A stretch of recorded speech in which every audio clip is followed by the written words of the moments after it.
either an enlightened person or they've got several names in these religious systems they could apply to Jesus. But I'm not typically going to introduce Jesus that way.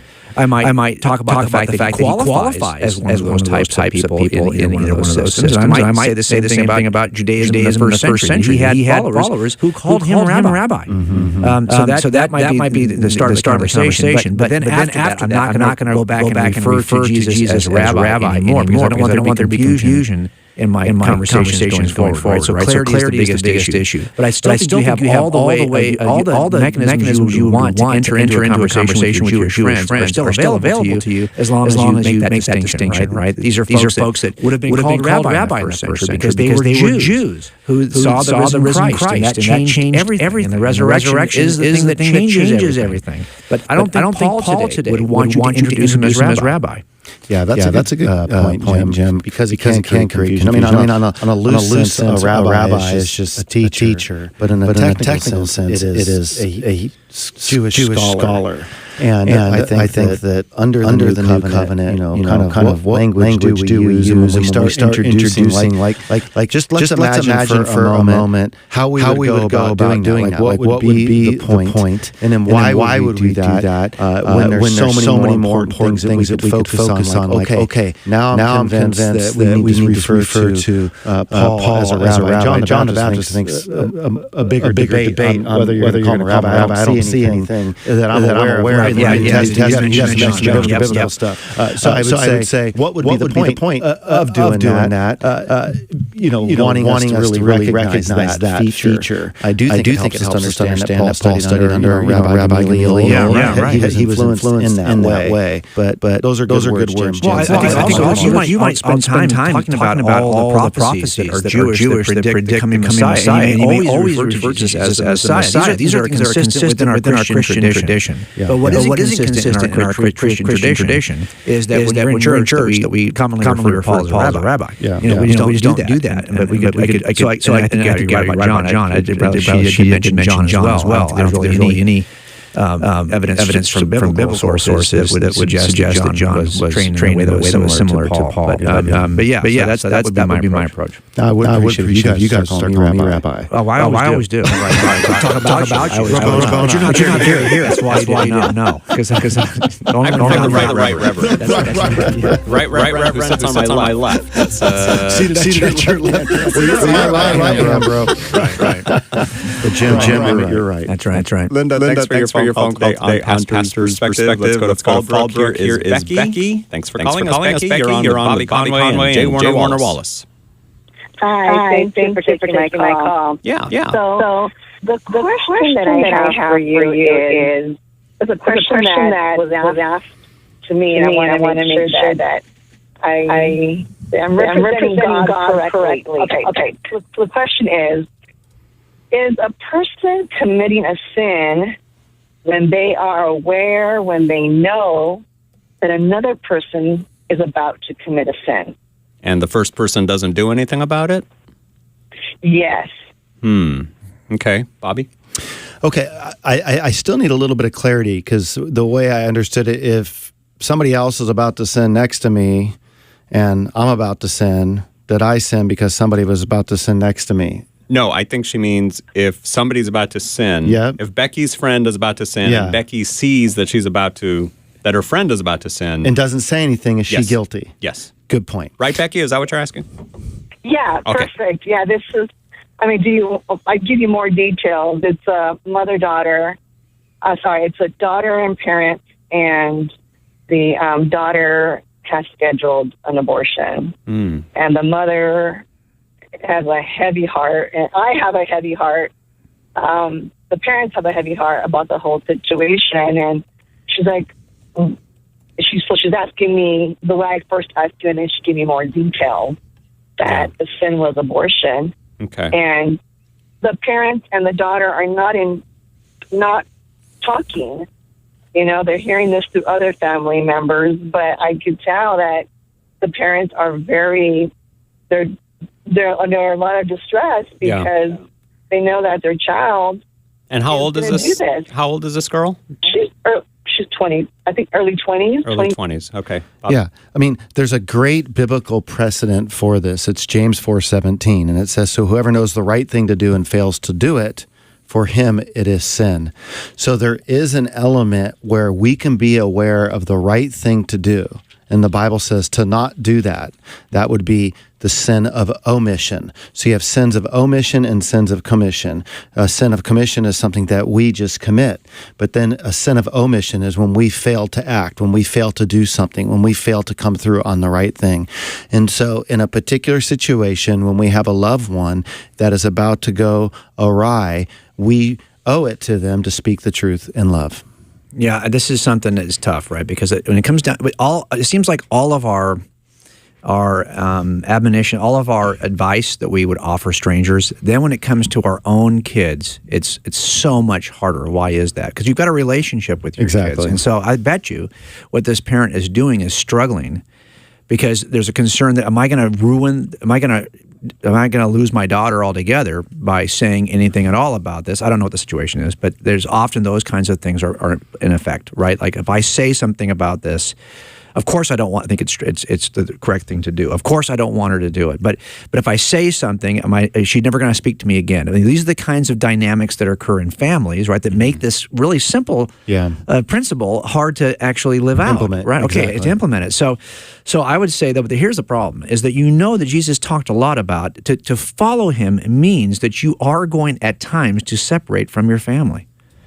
I mean, you have to. We see this in the pages of the New Testament. So the truth is you have to take the risk, right? And God's in control of this. But I do think in this situation, you have to say something. Now, you're not in sin if you couldn't stop it. Yes. Right? Because there's certain things you can do, and in this situation, all you can do is say you object to it. But you're not going to block her in the house or lock her down. You're not going to be able to do that. And once you've done what you can do, you've done what you can do. Yeah, you don't have to be unloving in expressing your thoughts and opinions. Mm-hmm. I think that there's a way to do that. So, I mean, it could be like, hey, honey, we love you. Nothing's going to change that here. Mm-hmm. We just feel like as a result of our conscience and our beliefs, we owe it to you because we don't want you to regret this decision later on, and we don't want you to be accountable before the Lord on this, and we don't want to be accountable for not saying anything. And so we don't want to, create any problems with our relationship. If you go forward with this, we will be grandparents. We will glorify the Lord as much as we can through this. We will love you through this, but we really want you to, reconsider what you're thinking about here. I should say, so that we can be grandparents in the midst of this, because if you don't, there's just a lot to think about. And I think sometimes we don't want to hurt people's feelings either. And the truth is, and I'm not saying this in this instance, but I think this is the case, sometimes I care more about what people think of me than me telling people the truth. In other words, I want people to like me. I want people to think that I'm okay. Mm-hmm. And so if I tell you that I'm not okay about something, well, then it gets to my own insecurities that I'm going to get rejection. Yeah. And so sometimes it's even a deeper issue that we have, that we fear rejection, that we have too much, emphasis on the relationship versus the relationship with God and finding our security in Him. Though I do think that we should be tender in how we handle all this. Yeah, exactly. I think part of it is how much can you do? Mm-hmm. And that's where I think there's a sense, if I don't stop this somehow, I am also guilty of the same sin. But of course, you can't live. These aren't puppets that we can control. These are free agents that are our kids. Mm-hmm. And sometimes parenting your adult child is harder than parenting your teenage child, because they're going to do things that you're not going to agree with, and you're not in a position where you can ground them, take away a privilege. Right. You're not going to be able to do that. So all you can do in those situations is speak. Look, it's amazing to me when I read the Sermon on the Mount and I go through the Beatitudes, right? Blessed are those. And you go through all of them. And then at the very end, Jesus says it this way: blessed are you when people insult you and persecute you and falsely say all kinds of evil against you because of me. Yep. He doesn't say, that stinks, sorry for you. No, he says, rejoice and be glad, for your reward in heaven is great. For in the same way they persecuted the prophets who were before you. Why does that happen? Well, anytime you, like the prophets, speak the word of God into a world of fallen humans, you are going to be insulted and persecuted and falsely accused. And this is even true of the people you're speaking to are your own kids. Yeah. So this is the danger, right? So this is why Jesus does not say, blessed are you, if. Yeah. He says, when. That is going to happen. And this is going to happen with our own kids. And so this is the tough part. This is where the rubber really meets the road, right? Because I can give you advice, but then when it's my own child, am I going to do it too? Yeah. You know what this makes me think about just on a little bit? It's on a very graphic level. It is said that during the time of World War II, that the people in the churches, that they would hear the trains going by with the Jews in the train on their way to, be slaughtered. And what they would do is they would hear the people crying from the trains, screaming from the trains. And what would the church do? They would sing louder. They would sing louder to drown out. And so here's this sin of, Michelle, I'm not going to do anything about it. I'm just going to pretend it's not there. I'm just going to pretend I didn't see it. Right. All the while, these people are headed to the slaughter. Well, you make that in a contemporary example. Here's a mom and dad. They have a daughter, and the daughter has a baby that's about to go to the slaughterhouse. And they have a choice to make. Wow. Yeah, don't want me to be singing louder. I mean, part of this too is, look, I struggle with this even in culture right now. Look, we see things in the culture that we think are just not godly. They're not of God. Yeah. And are we just going to sing louder? Or are we going to, I struggle with this too. But I would say this, there's a concentric circles around which we have the opportunity to really act with influence. And the tightest circle in those concentric circles is your family. And then outside of that, it's your extended family, then it's your community, then it's maybe your state, it's your country, it's the world. It's our concentric circles. Yeah. And sometimes we are more concerned about posting something on Twitter, which is dealing with the concentric circle that's way outside our family, right? So I think we got to kind of, at some point, pull this back and take care of the things that are closest to us. Yeah. Becky, thanks for your phone call today here on the Pastor's Perspective program. I'm Brian Perez, here with author and apologist Dr. Bobby Conway from the 1 Minute Apologist channel on YouTube, and Jay Warner Wallace, who used to be, how many years were you in law enforcement? 25. 25 years. So Gail in Eastern Virginia, you picked the perfect day to call. What's your question, Gail? Thanks for calling us today. Thank you. Okay, well, I'll try to make it as quick as possible, but so someone that's really close to me was in law enforcement for about 20 years and retired, and kind of retired early, but went into other work, and now is very much an alcoholic, and I think probably PTSD, and has just been struggling for a long time. Just basically, when I have conversations, it's just when there is sobriety there, which is rare, it's usually, a bunch of jumbled information, but is that, they've seen bad things and they've been involved in things that they, wish they hadn't, that kind of thing. Right. And without any details, but, and they were undercover, and I had the sense that maybe they had to get involved in things they maybe shouldn't have, or something like that. So, anyway, so that's basically it. I'm just trying. They are at a point where, I want to know how to, it's a him, and I want to know how to help, and they're very concerned about their reputation. So when it comes to getting help with alcohol and things like that, even though they desperately need it, they're thinking of that too. And so anyway, Jim, what would you say?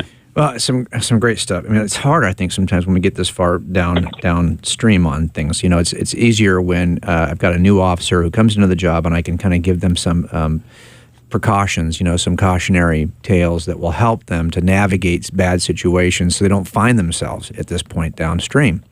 It's much harder after you get into patterns of abuse. And so, although I could offer you certain things about law enforcement, Bobby, I think that this is my experience has been that this is no different than alcoholism in any other context. I mean, we all will find something that drives us to the point where we want to either numb the consequences of this or not think about it, or we find ourselves in some addictive, or maybe that's the way we're wired to begin with, so we're prone to this kind of addiction. And it just so happens you happen to be in law enforcement. I do see a lot of it in law enforcement, but I don't know that it's really any different than if I was an alcoholic who wasn't a cop. And especially the way out. The way out is probably the same. So I'm going to defer to you on some of that, Bobby, but I will say this. It's going to be important. Cops don't trust anybody.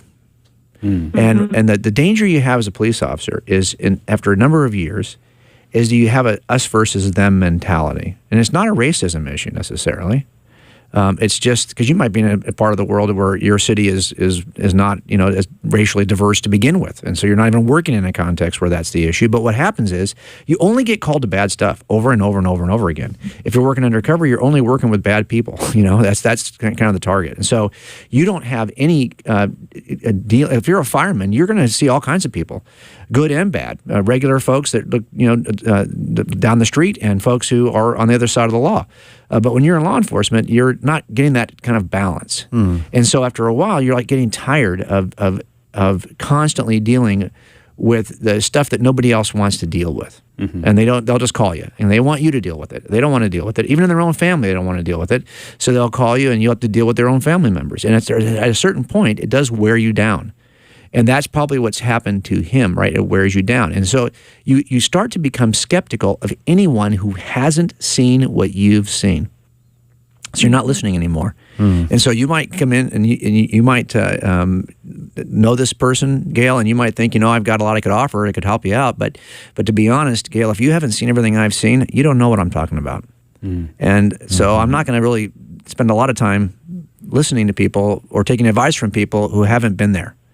And that's why I would say one of the great things about working with cops is you need another cop who has kind of been through this, knows what he's talking about, knows what he's seen, and can show him a way forward. Because the best intentions of a spouse or of children, my dad was a drinker, and he sobered up when I was 17.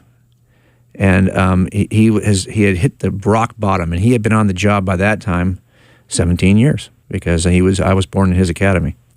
And he bottomed out, and he said it was because I shamed him, because we weren't raised together. So I went over to his house, and he was drunk, and he was living by himself, and I made him dinner. And the fact that his 17-year-old son had to make him dinner was what drove him to rehab. Wow. And so, but I didn't know anything about law enforcement.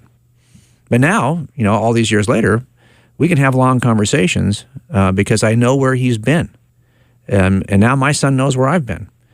So I think in the end, if I give you one piece of advice, is to find somebody who can help you, who's been through what he's been through.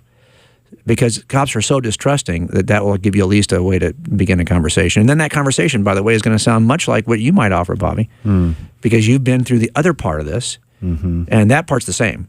But it's just that the cop does not trust the non-cop to tell him the truth. Yeah. And sometimes you just need that guy who's been through the same experience. It's sad, but that's just the reality of it. And Gail, this question, it's not an abnormal one here, even on Pastor's perspective, where people who have a heart for those that are addicts and alcoholics and they want to help. And so I would want to say, as a recovering alcoholic, I'm thankful that people have a heart to help people to recover. I would say on the deeper side that is sad is you have to come to a place in your own life where you believe that life can be better without alcohol than with alcohol. And sometimes people are just in a place where life is so cynical, so painful, so dark, and it hurts so much that if they don't have a relationship with Christ, then they have a relationship with the bottle. If they do have a relationship with Christ, it could be just God's not coming through fast enough. He's not answering. They're confused. They're going through a crisis of faith. They're going through something in their life that they're turning to alcohol for comfort. At the end of the day, alcohol is not the issue. It's a matter of our belief. It's a matter of our heart, and that has to get treated. Otherwise, the alcoholism will never go away. So what lies am I believing about God that's causing me to drink? Why am I not trusting that he has a better pathway for me? And that's tough stuff. And so sometimes, you stand by, and this is a situation. Now take the call we just talked about a little bit ago. We're like, okay, there's a term here, right? 9 months. We got to speak up. Sometimes with the alcoholic, you actually have to let him experience some consequences. So I do think there can be a loving word to say where they know where you stand, but after you speak it, you don't want to control the situation or they'll resent it. And you know what? An alcoholic loves the opportunity to have an excuse to drink. And if the alcoholic feels like they're getting controlled, they'll just use that as another excuse to drink. So you want to be very careful in that. Interesting. Yeah, that's a good word. And again, it's all about trusted authority, right? Yeah. We listen to people who we trust. And so it's about finding, that's why ministries that reach out to certain groups are usually led by people who have been through that same journey. Yeah. And so they are able to understand and they become a trusted authority for the people they're leading. So there's probably in your area, there's going to be somebody there, Gail, who's got a ministry to police officers that you could probably find that would be a great point of first contact. Yeah. Gail, thanks for calling us today. Thank you very much. I really appreciate it. All right. Do you think you could pray for him real quick? Yeah, what's his first name? Lee. Lee, you said? Mm-hmm. Okay. Bobby? Lord, I do lift up Lee. I pray that you'll soften his heart, help him to realize that there is a better way to live than with the hand on the bottle. And I just pray that you'll give Gail wisdom on how she could come alongside and help her to be able to trust you with this and help her to be able to surrender to you. So it's great that her heart wants to help. She's reaching out. At the end of the day, Lord, she needs to trust you with him. And I just pray that Lee will surrender and come to know you most importantly. In Christ's name, amen. Amen. You know that last thing, Brian, that I shared, that is... that's part of the misery of being an alcoholic. I showed up at all my classes today. I deserve a drink. I got a bad grade on a test. I should go drink just to kind of deal with the pain. I got an A on the test. I deserve to drink. Celebrate, yeah. So it's kind of like you get in this crazy relationship where with alcohol that no matter what happens in life, you're always creating an excuse to give yourself permission to stay addicted. Wow. And it gets really difficult to recognize that when you're in the midst of it. Wow, that's powerful. Yeah, and what you told Gail was, her friend could use the excuse, if Gail comes to him saying, hey, you need help, he can use that as an excuse to, get away from me, I'm going to go have another drink. Yeah, that's a good observation. Yep. All right, Gail, thanks for your phone call. Next, we're going to go to, how about Joseph in Rancho Cucamonga? Thanks for calling Pastor's Perspective. How you doing? My question has to do with the New Jerusalem, that cube that comes down and lands on the earth. And it's what it's made out of, all these jewels and the foundations and the 12 apostles and all their names are written on it, and streets of gold, and all that. And then it also says in there that no drunkard would enter heaven, right? Well, suppose a guy's in between drunks and he never really gave up. Will he go to heaven? That's another question I had. But getting back to my original question, now when this thing comes down on earth, now we're going to be dwelling there. That's going to be on earth permanently, and we'll have like the original bodies we had in the Garden of Eden before the fall, and we'll be just worshiping God. So, we won't really own anything. Everything will belong to everybody, right? What's your take on that? All right. Who wants to take that one? Well, listen, this depends on your view of eschatology and heaven, and there's a lot that goes into this. I would say what I focus on as it relates to heaven is to be absent with the bodies, to be present with the Lord, that I'm going to be in a glorified state at some point in eternity, which is really exciting, that I won't sin anymore, that I'll see loved ones again. And we see about like in 1 Thessalonians chapter 4, verses 13 to 18. I would say that that as far as like what the properties of heaven are going to be like and what all that will entail, it gets difficult. It'll be a place of contentment, it'll be like the party that you never wanted to leave. How great will it be to be in relationships where you won't have resentment, you won't have insecurities. You'll be in perfect comfort, not only in the presence of God, but you'll be in perfect comfort around everybody you interact with. There will be no social anxiety in heaven. There will be no depression in heaven. Jesus says, I go prepare a place for you in John 14, verses 1-3. Listen, the place he prepares for us, we're not going to want to leave. We're not going to be like we are on earth, where we're always going from one place to the next place looking for heaven on earth, and we never find it here because it's not here. So I would say, from the standpoint of heaven, what's it going to be like? It's going to be forever. It's going to be sinless. It's going to be relationally perfect.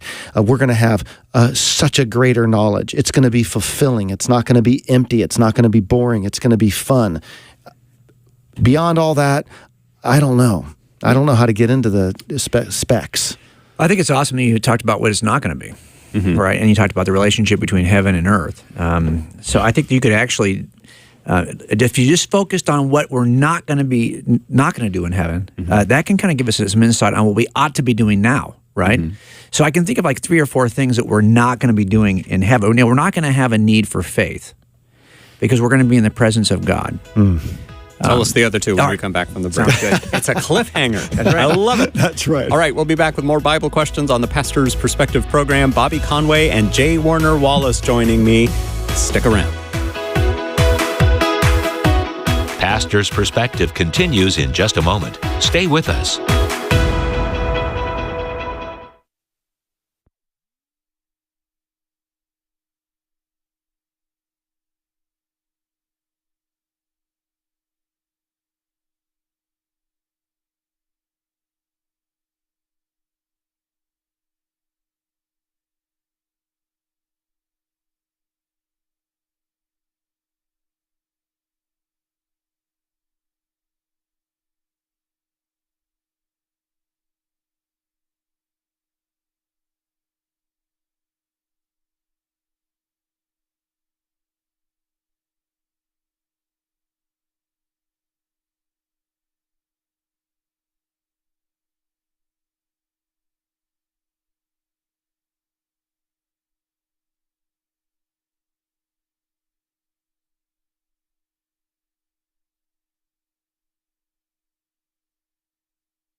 Welcome back.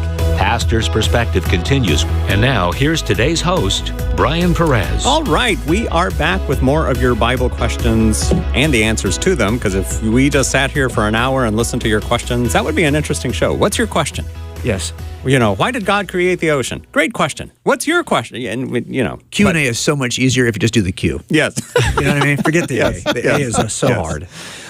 In the studio today, author and apologist Dr. Bobby Conway from the 1 Minute Apologist channel on YouTube, also 1minuteapologist.com, and from coldcasechristianity.com. That also happens to be the name of one of his books, Cold Case Christianity. It's J. Warner Wallace, who's also an apologist, a former detective, but he still has detective skills. So it's not like you're a former detective. I have one case. You don't detect anymore. One case left I have to do. So hopefully we'll get that done in the next year. All right. So right before the break, you were talking about 3 things. Yes, I was saying we're talking about the nature of heaven. And Bobby started by talking about some of the things that are not going to be a problem for us or a reality in heaven. And I think that's, when I see that, I think to myself, okay, that kind of gives us some insight on what we ought to be doing now, because we can't do this later.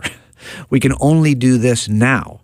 And some of those things, I think, well, number one is, like I said before, that we have a need to have faith right now, but we won't have that need in heaven.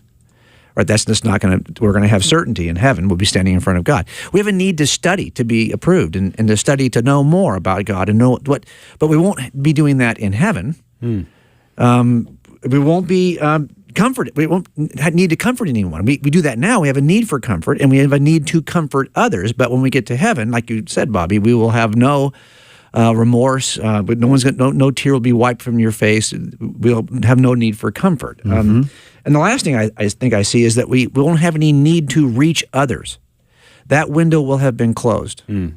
So there's 4 things right there that we will not be doing in heaven that really are only available to us right now. Like if we don't do those things right now, that window will close on all those things. So to me, it kind of just speaks to what it gives me a little bit of sense.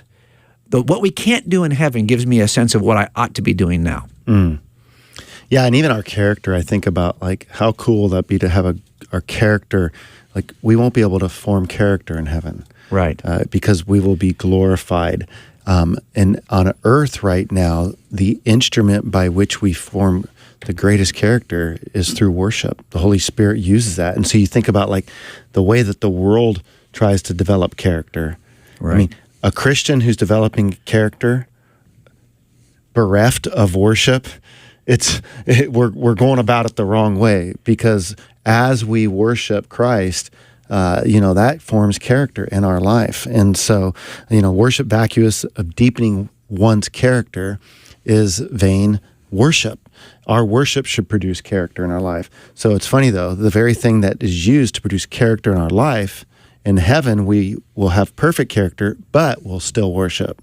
Well, look at this. Let me give you a slightly different way of thinking about that same thing. Look, how many times do you say your character is shaped? Character is shaped. Well, what shapes anything?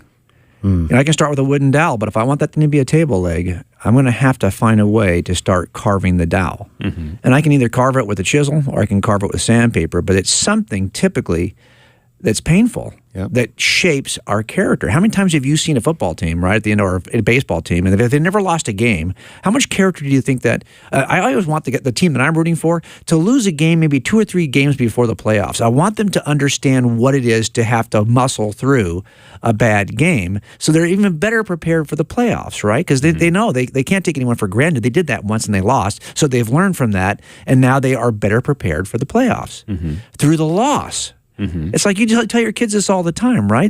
You don't build character through wins. You build character through losses.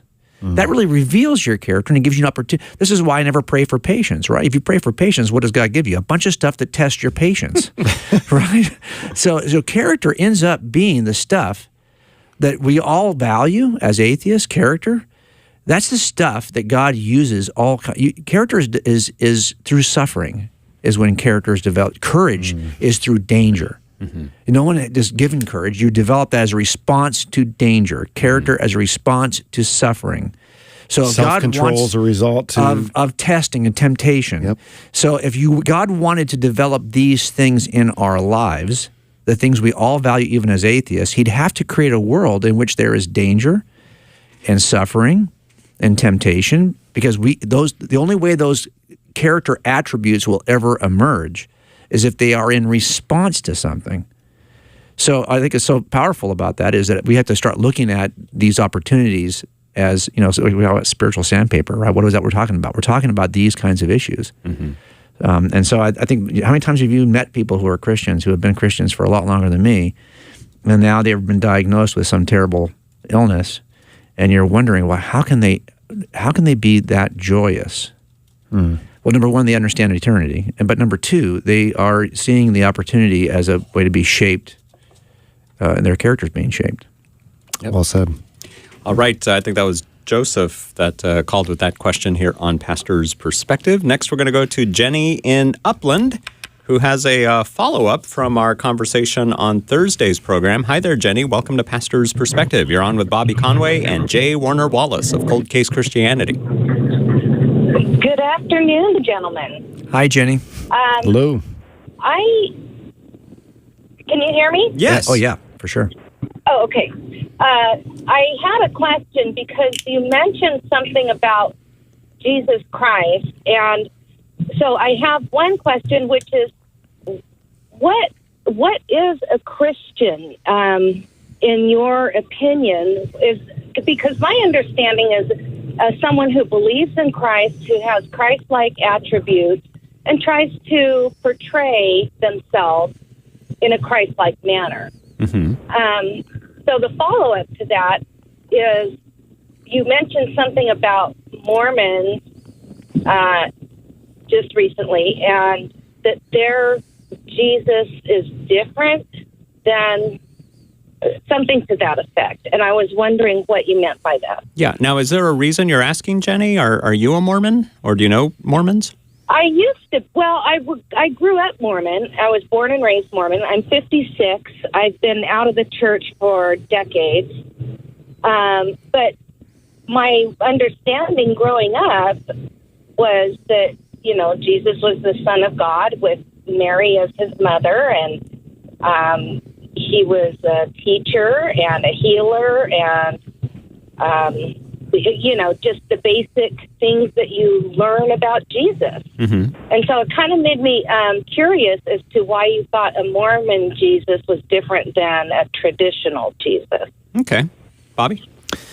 And that's a common experience for people who are in the Mormon church. It's in a lot of ways, it's kind of like the moderate Muslim who will contend that this is what Islam believes, yet we know that there is a lot of radical statements, like, for example, in Surah 9 about, what to do to the infidel, and verses like that, where you'll have moderate Muslims going, I don't think that the Quran teaches and the Hadith teaches that Muhammad was a bad person. And so they're often confused by the character of Muhammad when they really start digging into their own sources.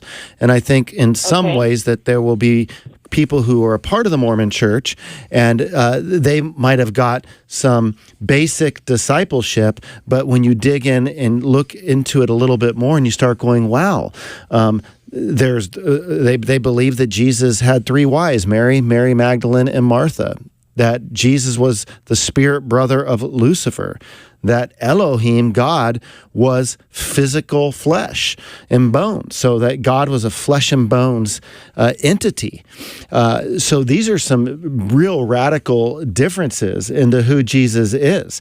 And so we don't believe that Jesus was the spirit brother of Lucifer. We don't believe that Jesus was married. We don't believe that Jesus has Elohim as a father who was physical in nature. And so these become problematic. And so some of the stuff that you can do is, it's looking in, like, you got the Doctrines and Covenants, the Pearl of Great Price, the Book of Mormon. The Mormons will read the King James Version, but then there's also like just different pamphlets and stuff that were put out. And in looking into the teachers of some of the founders and the presidents throughout the Mormon history, and you start looking into that, and that's where some of the stuff's revealed. So for an example, one cult expert is Ron Rhodes, and he's written Reasoning from the Scriptures with Mormons. If you get that book, he will give you some real key examples of what I'm talking about, and he will also give you the exact sources that will show you where to find the discussion on the type of things that I'm bringing up in this moment. Let me throw something else out to you. The real question I think you're asking is, okay, so there are some differences, but do these differences matter? And that's really the issue. I mean, you might say, well, I believe some things about Jesus and you believe other things about Jesus, but do these things I believe, or that the Mormon Church believes, disqualify them in some way or distinguish them in some way from Christians, historic Christians? And I think if you asked them, they would say yes. There are differences. Now, I get it that if you're looking at 2020 right now, the Mormon Church has really moved a large part toward Christianity, and I think really it started when Mormons started running for office. The idea that this is something other than Christianity made it difficult to get elected outside of Utah. So the question became, well, how similar is Mormonism? Is this another denomination of Christianity? But if that was the case, ask the question to your Mormon friends: are Christians Mormon? Forget about are Mormons Christian. Are Christians Mormon? Because if it's an equivocal relationship, like are Baptists and Presbyterians both Christians? Are Baptists and Methodists both Christians? And this, if it's a denominational difference, then you'd have to say, well, that there's no point in sending Mormon missionaries door to door because everyone you would encounter who's a Christian is already a Mormon. But of course, they do see a distinction, and they aren't the same. And Joseph himself, Joseph Smith, said that he's here to restore a church that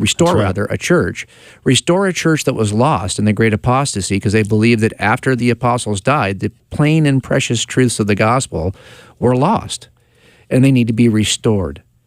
And so, I think from the perspective of Mormons, would there be such an intense missionary program in place if they thought that all Christians were already Mormon? No. And most people who become Mormons are Christians who convert to Mormonism at the door. So I think this is part of the question I would ask, number one. Number two, every term, we definitely use the same terms. We use the word Jesus and God the Father and salvation and grace and heaven. And our definitions are entirely different. And I think a lot of the Mormons I talk to don't even realize that those definitions are so dramatically different. Like, for example, under Mormonism, Jesus is by nature a man who was exalted to godhood through his good works, but was born as a man, just like you and I. And you and I have the ability to also take the same exact position that Jesus has in a different world, because we can be exalted to God's status in celestial kingdom through our good works of being baptized in the church, being married in the church. These are things we can do. But by nature, Jesus is different. Under Christianity, Jesus is the eternal Word in John 1, who by his nature is divine, not human, who then later exalted into godhood, but is by his very nature divine. That's a very different kind of being. And so we can use the same word. But if you said, okay, you're married to your husband's John, but you, and somebody else says, well, you've redefined, you know John to be a good man. But somebody else says, I know John and he's not a good man. What's your definition of who John is matters. And you would say to that person, well, you might know somebody named John, but you don't know my John, because he is not by definition that person. And that's what's happening here, is we can say, yeah, we have the same words, but they are defined very differently. So when I say that for the idea of grace, grace is a great example of this, because this is what defines Christianity, distinguishes it from all other religious worldviews, right? Every other religious worldview requires you to do something to earn your salvation. And Christianity, it's the one anomaly. This is why I love it, because think about it. In my cases, every guy who's not the killer, they all have something in common. They're not the killer. The one guy who is the killer uniquely stands out from the rest. That's how I know he's the right guy. And the same thing happens in Christianity. Of all the worldviews, only one offers you this, and there's nothing you can do to earn your way. So when I say, I believe, for example, I'm talking to a Mormon friend today in 2020, and I said, hey, I believe it's by grace you are saved. They would say, yes, we agree. No, what I mean is, I believe that you can do nothing, that Jesus does it all. They would say, yes, we agree. I'm like, well, we're talking around each other. Because this is the difference. We would say that if we're on earth and we are going to be taken to heaven, that we can do nothing to get there, that God has to drop a lifeline to us. And we don't even have the ability to climb the rope. Now, what grace is to Mormons is that Jesus comes and he puts a ladder on the first surface of the planet. And so you could say truly that I could not go to heaven without Jesus. It's all Jesus, because without the ladder, you can't climb it. But you have to climb it. You have to climb it on your own. And that's a very different version of grace. As a ladder, we think it's a rope that he drops down to us, and we're fighting against him the whole way. He has to tie it on and drag us up against our will. That's what grace is. Grace is, I will do all of it. I'm not just going to give you the mechanism by which you can earn it. I'm going to do all of it. And that's the distinction between Mormon grace and Christian grace. These things matter. I can say I love the person of Jesus that I've imagined in my mind, or I love the person of Jesus who's something other. Like I love the husband named John I'm married to who really isn't that person. But in the end, don't we want to be in the truth? And so when we say we love Jesus and we are following the teaching of Jesus, it's not the Jesus of someone's imagination. that it's instead the historic Jesus who really did live, who really did die on the cross, and these are historic claims of Christianity, and that no one's opinion matters. What matters is what does the Scripture, what do the eyewitnesses teach about Jesus? That's the Jesus that I want to follow. And that's why I think definitions matter. Yeah. So in Christianity, God throws down the rope. We grab onto the rope, and then he pulls the rope up. Right. Well, and sometimes we're not even grabbing. He's got to descend down the rope, tie it on while we're kicking and screaming, and then just drag us up anyway. Yeah. That's how lame we are and how incapable we are of even climbing the rope. Mm-hmm. And so that's the difference. Yeah. And so what we would say under Mormon, what Mormons would say is that, yes, grace is what God does. He gives you the ladder, the ability to work your way to exaltation. Mm-hmm. And without God giving you that ladder, you aren't going anywhere. Yeah. But still, you got to climb the ladder. And it's a ladder with 10 million rungs. Oh, absolutely. That's right. Yeah. And so that's the difference. And this does matter, right? Because you will see the level of depression amongst people who are in works-based systems. Just give you an example. Ask your Mormon friends, what's going to happen when you die? Will you be in heaven when you die? The vast majority will say, well, I hope so. I hope. They don't know where they are on the ladder. But if you ask your Christian friends, where do you go when you die? I'm going to be in heaven. Why? Because they know that it's not about ladder climbing. So that's that, and that is really the difference. You can know now that you are saved under Christianity. You cannot know that under any other religious worldview. That's right. And that is a defining distinction. And if you can't say that, and you say I'm a Jesus follower, but I can't say that, well, you've got some problem with the historic claims of Christianity, and that's why we have these things called creeds. We can argue about what should be in a creed, but creeds are helpful in the sense that they kind of lock down what are the essential beliefs that Christianity teaches, and if for no other reason, they're helpful to compare to other worldviews. So, Jenny, you know for sure that you're going to heaven when you die? Well, I do. I don't know. It's interesting, the things that you're saying, because I'm going back to my childhood and my beliefs from my childhood. And I think that I've never heard of a different kind of Jesus. I mean, I thought that we believed in the same Jesus that every other Christian believes in. If there's differences as far as whether we believe he was made a man or not, I don't think that matters as far as wanting to follow Christ and wanting to emulate him in our lives. Let's put it this way. If Jesus is by nature a man, then God said that your sin would be punished by the death of another man. That to me, as an atheist, I was an atheist until I was 35, that's the kind of barbaric thing I thought Christianity taught. But of course, if it's not God judging one man for the sins of another, but is instead God taking upon himself because he is by nature God. He is just God incarnate, part of the triune. And here's what we were talking about on Thursday, Brian. We were talking about, is it possible to hold orthodox Christian views even though you're in a church that does not teach them? And yes, it is. It is, Jenny, because, to be honest, a lot of your view of Jesus was probably derived from the culture of Christians around you rather than, when I first started getting interested in Christianity, I was 35. The first thing I did was my Mormon family. I have 6 brothers and sisters, all raised Mormon. They came to me and you're Mormon too? Well, no, I wasn't raised Mormon. I was an atheist. I was the one from the first marriage who didn't know anything about God. My dad's second marriage has 6 kids, and they're all raised Mormon. So when I got interested in God, they brought over a Book of Mormon. I was very interested in the Book of Mormon. I didn't know anything about God. So I read through the Book of Mormon. I read through the Doctrines and Covenants. I read through the Pearl of Great Price before I ever read the Old Testament. And that was my journey in. Now, if you'll do that, now most Mormons I know have not done that. They have not read through their own scripture. And so they don't understand the differences. Mm-hmm.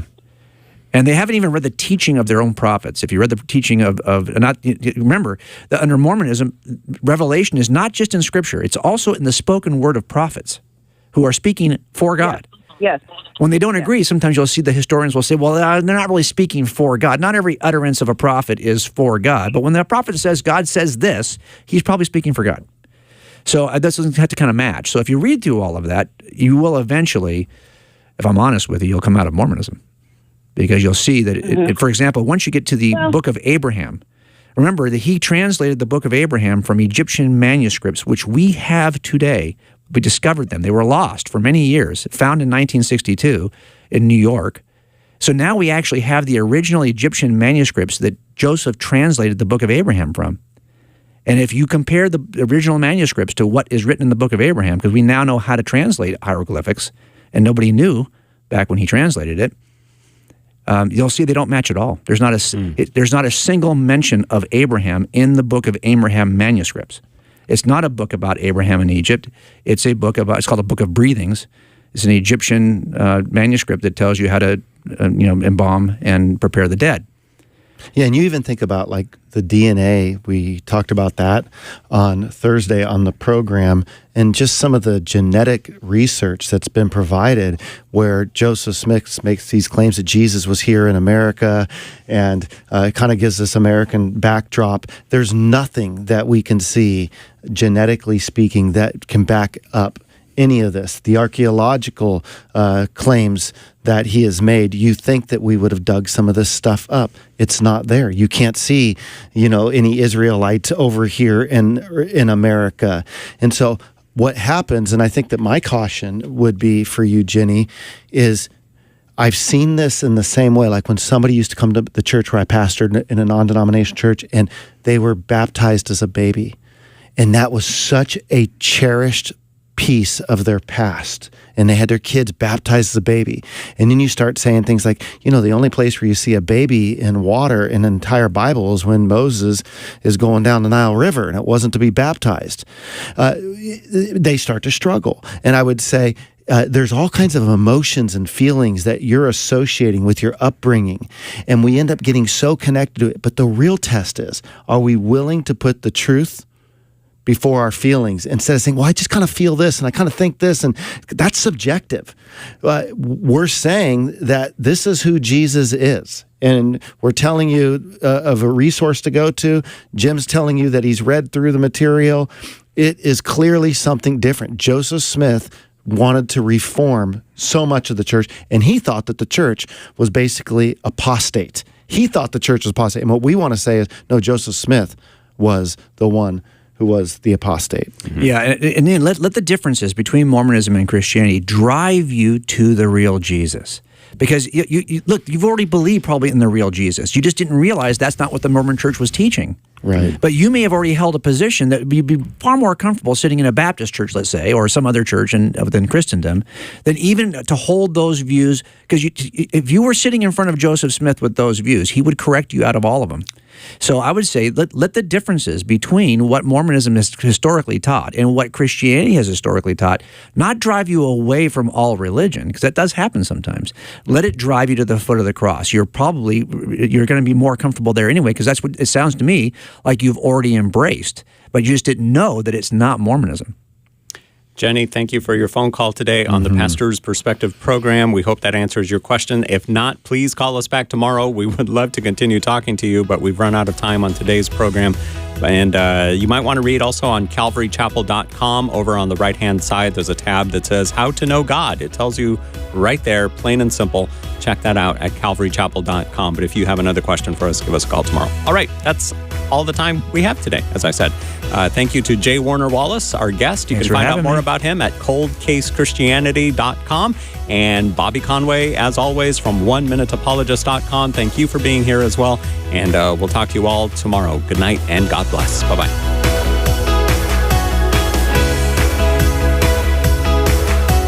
Thanks for listening to Pastor's Perspective. We trust you've been blessed and had your question answered. Join us Monday through Friday and follow us on Facebook at facebook.com/Pastor's Perspective. The preceding was sponsored by Calvary Chapel, Costa Mesa, California.